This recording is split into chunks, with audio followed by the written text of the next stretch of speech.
O cheiro de cigarro barato e de mentira misturados chegou antes dele. Eu ainda estava com os joelhos dobrados sobre o colchão, as mãos de Rafael presas na minha cintura como se o mundo fosse desaparecer se ele me soltasse. Quando o farol do carro do meu marido varreu a janela do quarto e jogou uma faixa de luz branca e acusatória por cima de nós. Eram 2:30 da manhã de uma quarta-feira, e Marcos devia estar a pelo menos 4 horas de distância, carregando caixas num galpão frigorificado em Guarulhos. Mas o barulho inconfundível do escapamento furado do nosso Corsa bege morreu exatamente ali na frente da nossa casa da Rua das Acácias, no coração apertado e bisbilhoteiro do condomínio mais popular de São Bernardo do Campo. Olá, meu amor, seja muito bem-vindo a mais uma história aqui no canal, onde a gente mergulha fundo nas verdades que as pessoas escondem atrás de portas fechadas e sorriso de casado feliz. Antes de continuar, me fala aqui nos comentários, de qual cidade ou estado você está me ouvindo agora? Eu amo demais saber até onde a nossa comunidade está chegando. Agora, respira fundo, apaga a luz e deixa eu te contar como a minha vida desabou e renasceu na mesma noite escura. 4 anos. Era o tempo que eu e Marcos estávamos juntos, sendo 2 deles oficialmente casados numa festa simples no salão da paróquia com um bolo de 2 andares, refrigerante em garrafão e o vestido que minha mãe ajudou a pagar em 12 vezes sem juros. Quando a gente se conheceu, ele era aquele homem de ombros largos e conversa fácil que apareceu no churrasco do meu primo e passou a tarde inteira me fazendo rir com histórias de viagem que eu depois descobri que eram metade invenção. Mas eu tinha 26 anos, trabalhava 10 horas por dia como manicure e cabeleireira no salão da Dona Célia, e a ideia de ter alguém esperando em casa, de dormir abraçada toda noite, pesou mais do que qualquer sinal de alerta que tentou acender lá no fundo do meu peito. A gente alugou a casinha da Rua das Acácias, pintamos as paredes de um amarelo que achamos que ia ser alegre e ficou cor de doença. Compramos uma cama de casal no carnê da loja e começamos aquilo que o mundo chama de vida 2. O primeiro ano foi suportável. O segundo começou a mostrar as rachaduras. Marcos trabalhava no turno da noite numa transportadora, saía às 18 horas e voltava por volta das 6 da manhã. Dormia até o meio-dia e ficava o resto do dia com o celular virado para baixo sobre a mesa da cozinha, respondendo mensagens que ele deletava antes de largar o aparelho. Eu aprendi a não perguntar. Aprendi que a resposta vinha sempre na forma de um silêncio comprido e pesado, ou de um comentário ácido sobre como eu gastava demais no mercado, como meu corte de cabelo não ficava bem, como eu poderia ser mais cuidadosa, mais inteligente, mais quieta.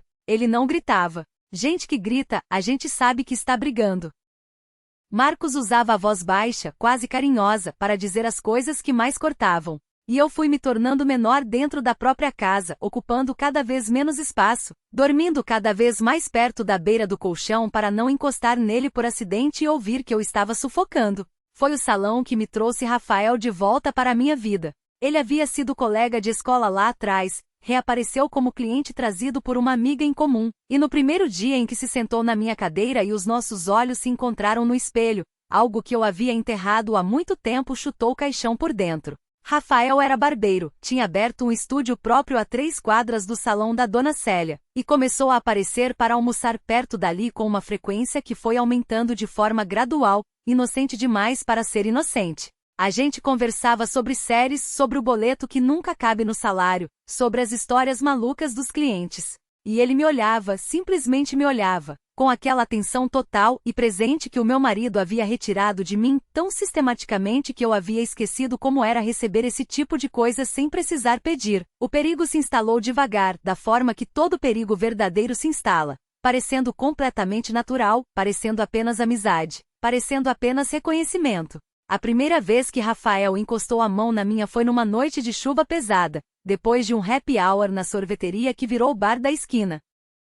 Ele me levou até o portão da Rua das Acácias sob um guarda-chuva pequeno demais para 2, os nossos ombros colados, a chuva quente de setembro encharcando as nossas calças. Ele parou antes de me deixar entrar e ficou me olhando por um segundo que durou o suficiente para desordenar a minha respiração inteira. Não fez nada além de passar o dedo indicador pelo contorno da minha mão esquerda devagar, ali onde ficava a aliança que eu havia deixado de usar havia 3 semanas porque o metal estava me causando uma alergia que eu sabia muito bem, não era da aliança. Eu entrei. Fechei o portão. Fiquei parada do outro lado da grade respirando a chuva com o coração na garganta. E aquela noite não saiu da minha cabeça por mais de uma semana. O que aconteceu depois foi uma sequência de pequenas rendições que eu ia autorizando com o mesmo discurso interno de que era apenas inocente, de que eu merecia um amigo que me tratasse bem, de que eu não estava fazendo nada de errado. Até a noite em que estávamos no estúdio de Rafael depois que ele fechou o lugar, bebendo uma cerveja sentados no piso de madeira, ouvindo uma playlist que ele havia feito com as músicas que eu havia mencionado gostar ao longo dos meses. E quando ele disse meu nome, Fernanda, apenas o meu nome, com aquela voz rouca e contida de quem está segurando algo há tempo demais, eu soube que a última parede havia desmoronado. Eu me aproximei primeiro. A mulher que havia passado anos sendo convencida de que era amorfa e sem graça o suficiente para o seu próprio marido. Colei a testa na dele e fechei os olhos e senti o calor do hálito dele sobre os meus lábios por alguns segundos que foram a coisa mais erótica que eu havia vivido em anos. Aquele espaço de milímetros entre o antes e o depois, aquela beira do precipício onde tudo ainda era escolha. E então não era mais. Nos meses seguintes, a nossa cumplicidade tomou a forma de mensagens apagadas logo após lidas, de almoços que duravam mais do que deveriam, de tardes no estúdio fechado que eu justificava para mim mesma como necessidade. Eu não me sentia culpada do jeito que achei que me sentiria. Me sentia viva. Me sentia como uma mulher que havia sido desligada da tomada e que alguém havia plugado de volta com as duas mãos, e a corrente elétrica que corria pelo meu corpo era constante. Acesa, impossível de fingir que não existia. Havia noites em que eu deitava ao lado do silêncio frio de Marcos, com o teto branco e rachado acima de mim, e pensava que talvez eu estivesse errada, que talvez eu devesse tentar conversar, tentar salvar o que havia de uma forma ou de outra. E então ele acordava para o turno, pegava as chaves sem me olhar, saía batendo a porta com a força descuidada de quem não pensa que existe alguém do outro lado, e aquela fresta de culpa se fechava de novo. Foi numa dessas noites que tudo virou. Marcos havia saído para o trabalho às 18 horas como de costume, e eu havia combinado com Rafael de passar pela minha casa. Parecia seguro, absurdamente seguro, já que Marcos não voltaria antes das 6 da manhã e os vizinhos do lado direito haviam viajado para o interior da semana. Rafael chegou às 20 horas com uma garrafa de vinho tinto barato e os olhos carregados daquele brilho que me desfazia por dentro. Sentamos na salinha apertada, o ventilador de teto girando preguiçosamente no calor de novembro, a TV apagada, e a conversa foi minguando à medida que a tensão entre os nossos corpos ia engrossando como fumaça de incêndio. Quando ele estendeu a mão e puxou um fio solto de cabelo que havia caído na minha bochecha, o gesto mais simples do mundo, eu senti cada centímetro da pele do meu rosto e do meu pescoço despertar como se ele tivesse tocado numa ferida que estava pedindo atenção há anos demais. Nós nos movemos para o quarto da forma que as coisas inevitáveis acontecem, sem declaração, sem pausa dramática, apenas o peso natural de dois corpos que a gravidade havia decidido unir naquele momento. As mãos dele eram grandes e calejadas de barbeiro, e tocavam a minha pele com uma reverência torturante, como se eu fosse algo precioso que ele tivesse com medo de machucar. Minha respiração saía entrecortada e rasa, e cada vez que os lábios dele roçavam a curva do meu ombro ou a beira do meu queixo, minha cabeça girava com uma tontura que não era do vinho barato. Eu estava no meio daquilo, toda a atenção e o sangue do meu corpo concentrados naquele quarto abafado e minimamente iluminado pela luminária do poste lá fora, quando o farol do Corsa varreu a janela. O cérebro humano é um mecanismo de sobrevivência assustador. Em uma fração de segundo, antes mesmo de eu processar o que via, já estava sentada, o corpo em pânico total, os nervos disparando em todas as direções ao mesmo tempo. Rafael reagiu com a velocidade de quem ouve um disparo, colocando os dois pés no chão e pegando a camisa do chão com um reflexo que eu não sabia que ele tinha. O Corsa estava na frente da casa. O escapamento havia calado. Passos no portão de ferro. A chave entrando na fechadura da porta da frente com aquele tilintar específico que eu ouvia todas as manhãs às 6, mas que àquela hora da noite soou como uma sirene de ambulância dentro da minha cabeça. Eu agarrei o pulso de Rafael e arrastei os dois para o banheiro do corredor, o único cômodo sem janela voltada para a rua, com uma porta que trancava por dentro. Nos esprememos entre a pia e o vaso sanitário, num espaço que mal comportava uma pessoa, a porta fechada no trinco, os dois sem respirar. O peito de Rafael estava esmagado contra as minhas costas, os lábios dele encostados no alto da minha cabeça, os braços enrolados ao redor do meu abdômen. No meio do pavor, no meio do fio de suor frio que descia pela minha têmpora, O calor do corpo dele colado ao meu era uma crueldade do destino. Ainda pulsava, ainda fazia minha pele arder, ainda enviava sinais ao meu cérebro que não tinham espaço nenhum naquele momento, mas que insistiam em existir com uma teimosia absurda. Do corredor, chegavam os sons de Marcos se movendo pela casa com uma falta de cuidado que eu nunca havia percebido antes. A geladeira sendo aberta e fechada sem delicadeza, um copo batendo na pia, a TV acendendo no volume alto por alguns segundos antes de cair. Mas o que me gelou completamente foi o som do celular dele tocando, e a voz que ele usou para atender. Não era a voz árida e monossilábica do meu marido do dia a dia. Era uma voz que eu não reconhecia, baixa e quente, carregada de uma cumplicidade que não era destinada a mim e que nunca havia sido. Ele falou o nome de outra pessoa, uma mulher pelo jeito, com uma familiaridade que sugeria muito mais do que amizade. Falou que havia saído mais cedo porque o encarregado havia liberado o turno.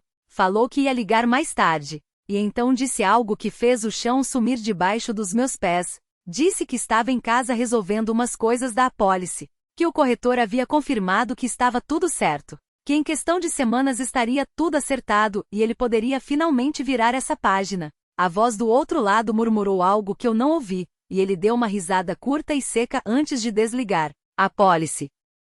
A palavra bateu no centro do meu peito como se tivesse sido atirada. Eu havia assinado um documento meses atrás que Marcos trouxe para casa dizendo ser um seguro residencial, que ele estava colocando o nosso nome, que era preciso a minha assinatura, que era burocracia, que eu não precisava nem ler porque era coisa de seguradora. E eu assinei porque era o tipo de coisa que eu havia aprendido a fazer naquele casamento: assinar sem perguntar, concordar sem questionar, existir sem incomodar. O frio que invadiu meu corpo naquele banheiro minúsculo não tinha absolutamente nada a ver com o ar-condicionado que não tínhamos. Era o frio de uma compreensão que se montava peça por peça na minha cabeça com uma clareza devastadora e implacável. O afastamento crescente. As saídas de casa que às vezes não batiam com o horário do trabalho. O comentário casual de 3 meses atrás sobre como a vida era curta e imprevisível, dito sobre a mesa do jantar como se fosse uma observação filosófica ao acaso. Os últimos meses vendo Marcos me olhar como quem olha para um problema que precisa de solução, não como quem olha para uma esposa. Naquele banheiro fétido e escuro, com o coração do meu amante batendo acelerado contra as minhas costas, eu comecei a montar um quebra-cabeça que eu havia me recusado a enxergar porque a imagem que ele formava era assustadora demais para caber na minha versão de realidade. Rafael sentiu a mudança no meu corpo antes mesmo de eu conseguir articular qualquer palavra.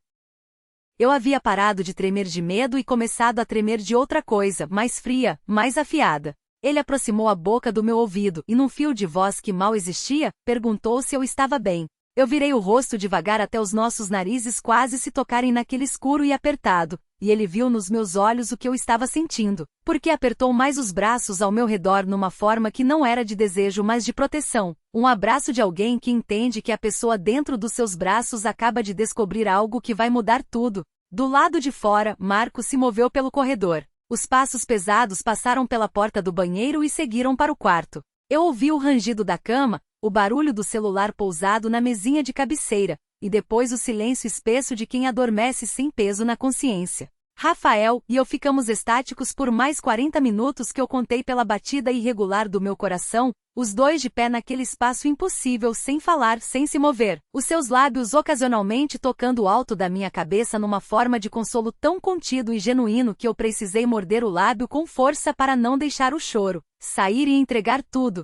Quando a respiração lenta e pesada de Marcos finalmente começou a chegar pelo corredor, Rafael destravou a porta do banheiro com um movimento lentíssimo, testando cada milímetro do trinco para não fazer barulho. Nós saímos como fumaça, descalços sobre o piso frio, ele na frente e eu logo atrás, 2 fantasmas atravessando a sala apagada até a porta dos fundos que dava para o quintal. A fechadura daquela porta era mais nova, mais silenciosa. Rafael saiu pelo portão dos fundos sem dizer uma palavra, porque as palavras necessárias eram grandes demais para aquele momento. Ele olhou para mim uma última vez por cima do ombro, com aqueles olhos escuros que continham uma pergunta e uma promessa ao mesmo tempo, e desapareceu pelo beco lateral. Voltei para dentro. Fechei a porta. Fui até a sala e fiquei sentada no escuro por um tempo que não soube medir, com as pernas cruzadas no chão frio, as mãos abertas sobre os joelhos, olhando para o nada. A minha cabeça funcionava com uma frieza que eu não sabia que possuía, catalogando, organizando, planejando. Pela primeira vez em 4 anos, eu estava completamente acordada dentro da minha própria vida. Não havia mais névoa de medicamento, não havia mais torpor de mulher que abaixou a cabeça vezes demais e esqueceu como era olhar para frente. Havia apenas eu, sentada no chão da sala que eu havia ajudado a pagar, pensando com o sangue frio de quem compreendeu que a inocência é um luxo que ela não podia mais se dar. No dia seguinte, com Marcos dormindo até o meio-dia como sempre, eu entrei no quarto e fui até a gaveta da mesinha dele com uma calma absurda. Encontrei o cartão do corretor de seguros em 3 minutos. Fotografei. Encontrei uma pasta fina com documentos que eu nunca havia visto, sobre a minha vida, sobre os bens que não tínhamos em quantidade mas que eram nossos, sobre valores que não batiam com nenhuma conversa que havíamos tido. Fotografei tudo.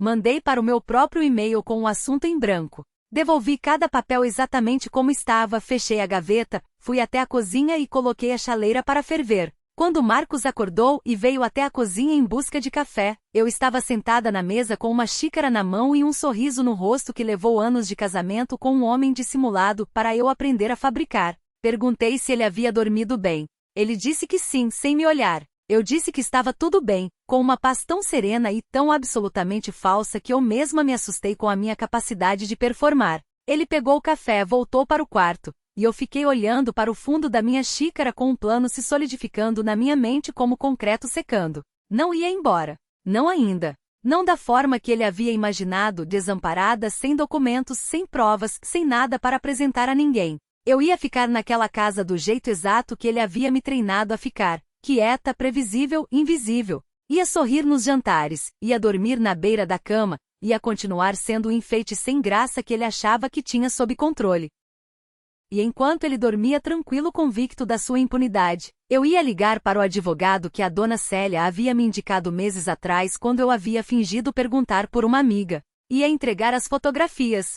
Ia descobrir exatamente o que havia naquela apólice e com que direito o meu nome havia sido colocado nela sem o meu conhecimento real. Ia construir, tijolo por tijolo, a estrutura da minha saída, mas uma saída nos meus termos, não nos dele. A noite em que quase fui flagrada havia me dado algo que nenhum acordo de divórcio tranquilo poderia ter dado: provas e a fúria necessária para usá-las. Rafael havia me perguntado por mensagem, horas depois, se eu estava bem. Respondi com uma coisa simples e verdadeira. Disse que estava melhor do que havia estado em anos. Ele demorou um segundo para responder e então mandou apenas: "Eu sei." E eu sorri para a tela do celular sozinha no banheiro, com a clareza de quem finalmente entendeu que sobreviver não é o mesmo que viver, e que eu havia passado tempo demais apenas sobrevivendo dentro daquela casa amarela doença da Rua das Acácias. Chegamos ao fim de mais essa história que mistura desejo, perigo e aquelas verdades pesadas que a gente prefere não encarar até que não tem mais escapatória. E agora eu quero muito a sua opinião sincera, meu amor.